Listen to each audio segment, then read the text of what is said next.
매일 성경과 함께하는 오늘의 큐티 시간입니다.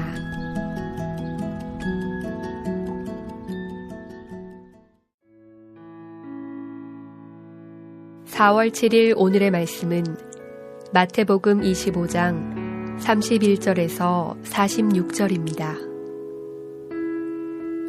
인자가 자기 영광으로 모든 천사와 함께 올 때에 자기 영광의 보좌에 앉으리니 모든 민족을 그 앞에 모으고 각각 구분하기를 목자가 양과 염소를 구분하는 것 같이 하여 양은 그 오른편에 염소는 왼편에 두리라. 그때 임금이 그 오른편에 있는 자들에게 이르시되 내 아버지께 복받을 자들이여 나와 창세로부터 너희를 위하여 예비된 나라를 상속받으라.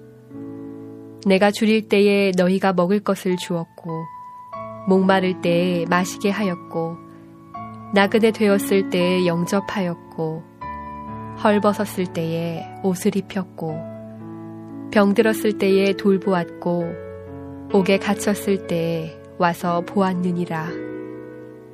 이에 의인들이 대답하여 이르되 주여 우리가 어느 때에 주께서 줄이신 것을 보고 음식을 대접하였으며 목마르신 것을 보고 마시게 하였나이까? 어느 때에 나그네 되신 것을 보고 영접하였으며 헐벗으신 것을 보고 옷 입혔나이까?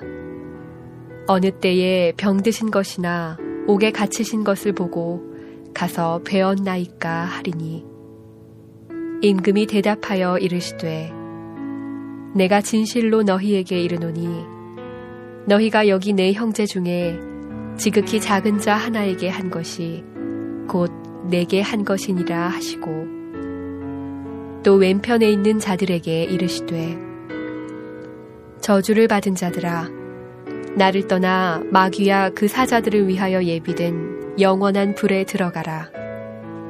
내가 줄일 때에 너희가 먹을 것을 주지 아니하였고 목마를 때에 마시게 하지 아니하였고 나그네 되었을 때에 영접하지 아니하였고 헐벗었을 때에 옷 입히지 아니하였고 병들었을 때와 옥에 갇혔을 때에 돌보지 아니하였느니라 하시니 그들도 대답하여 이르되 주여 우리가 어느 때에 주께서 줄이신 것이나 목마르신 것이나 나그네 되신 것이나 헐벗으신 것이나 병드신 것이나 옥에 갇히신 것을 보고 공양하지 아니하더이까. 이에 임금이 대답하여 이르시되 내가 진실로 너희에게 이르노니 이 지극히 작은 자 하나에게 하지 아니한 것이 곧 내게 하지 아니한 것이니라 하시리니 그들은 영벌에 의인들은 영생에 들어가리라 하시니라.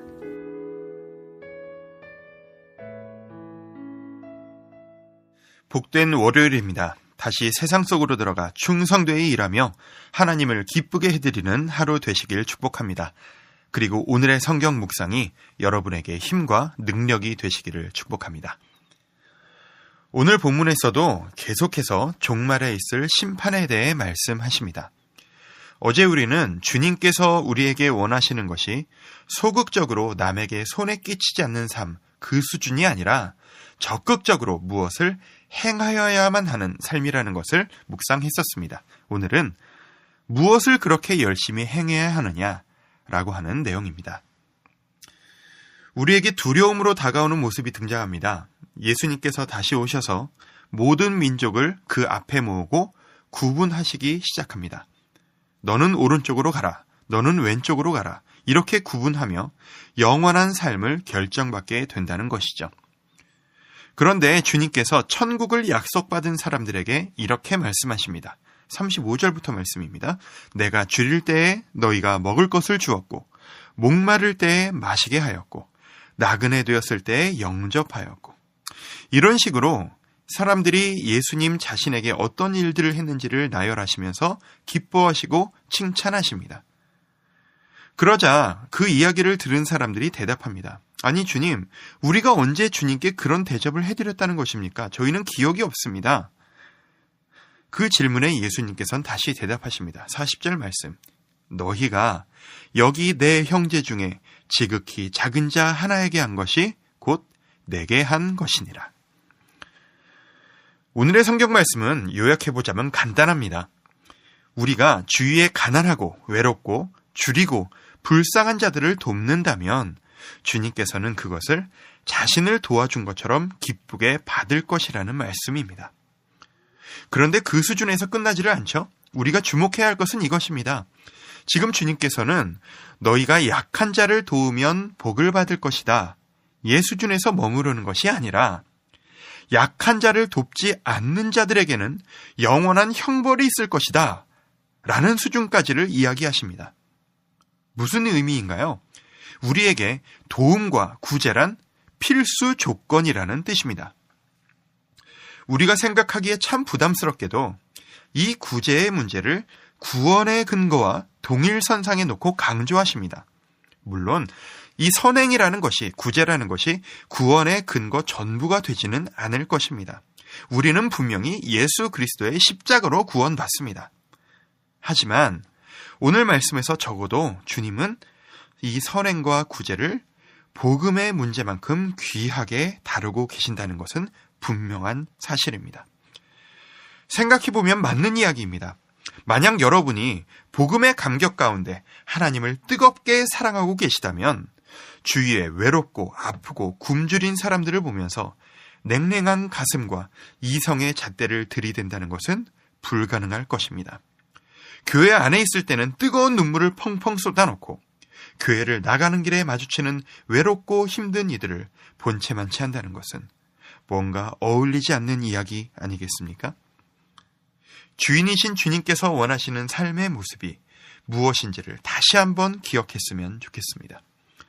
우리는 우리가 원하는 대로 우리 자신의 유익을 위해서만 살아가는 존재가 아닙니다.